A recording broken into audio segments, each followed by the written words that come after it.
I've been playing the tin whistle since I was a wee boy, and it's a great instrument for playing in a handful of keys. For example, on a D whistle you can play very easily in D, in G, in B minor and E minor, but once you start to get further away from those keys it becomes very, very difficult. I'll give you an example. This is Munster Buttermilk in the key of G, which works very well on this D whistle.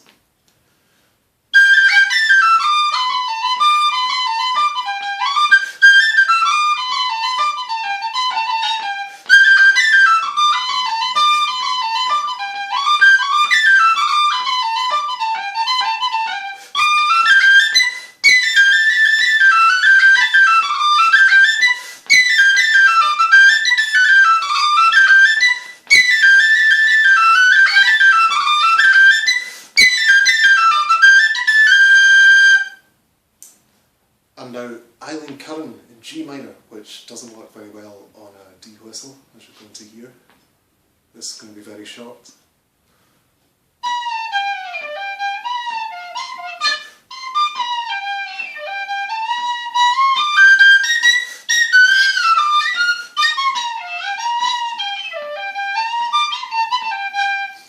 So you can see the problem there is that to get these semitones you have to half cover the holes on the whistle, which is very difficult to do, and at least when I do it, it sounds rotten. So I've been wondering for a while how I might get around this, and I was googling recently for a keyed whistle, which would, I thought, allow me to play in any key, and I came across this thing. This is a whisolo. It's a cross between a tin whistle head, and a piccolo body.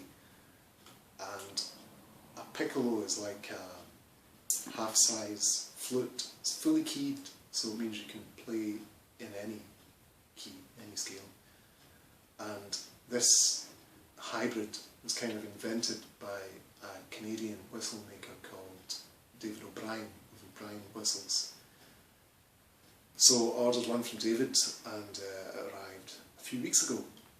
So I'm going to play Eileen Curran again, this time hopefully a wee bit better on the whistle.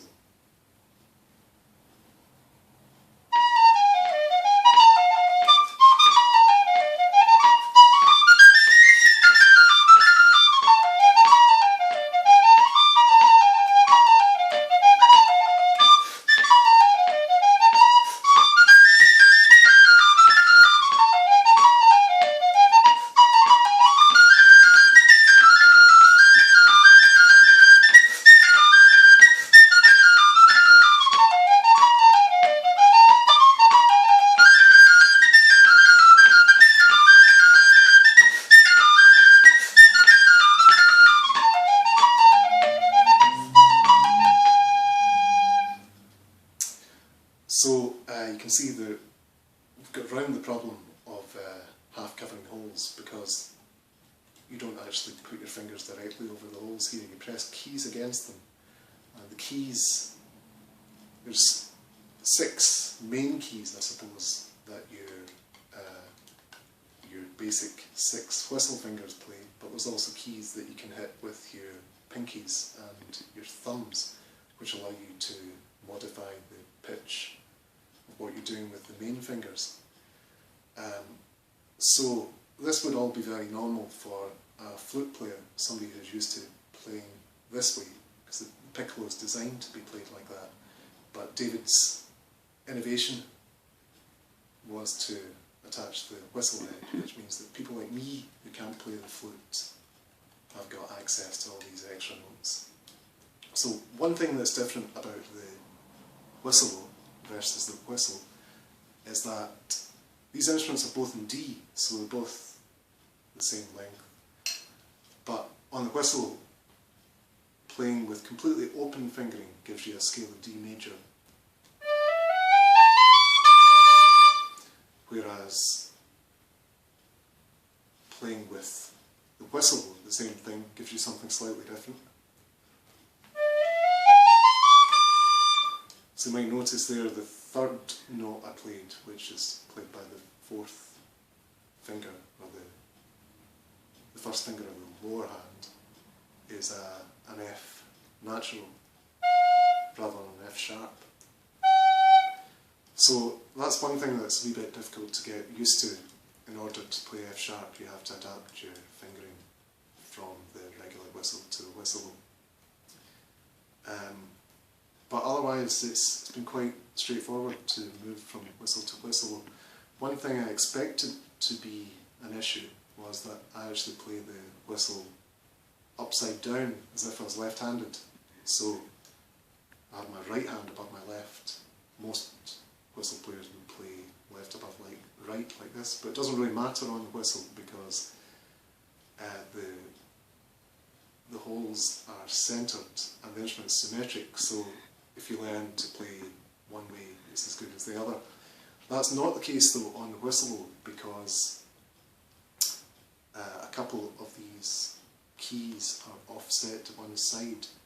They're the ones that are designed to be played with the pinkies. So if you're playing right-handed, then these keys here and here sit just below your pinkies, and they're very good for reaching the notes easily. But if you play left-handed like me, they're much harder to reach. So I have to stretch my pinkies over like that. I thought it'd be more of a problem, but in fact this lower note here is an E flat. It's a note I don't play very much. This higher note, it's a G sharp. It is a note I would play a lot, but there's a way around it. Usually I can play it with the first finger of my bottom hand, or just avoid it. So just to prove that the whistle can play tunes that are easy on a D whistle as well, I'm going to play the first tune that I played, which is Monster Buttermilk, in the same key, G major.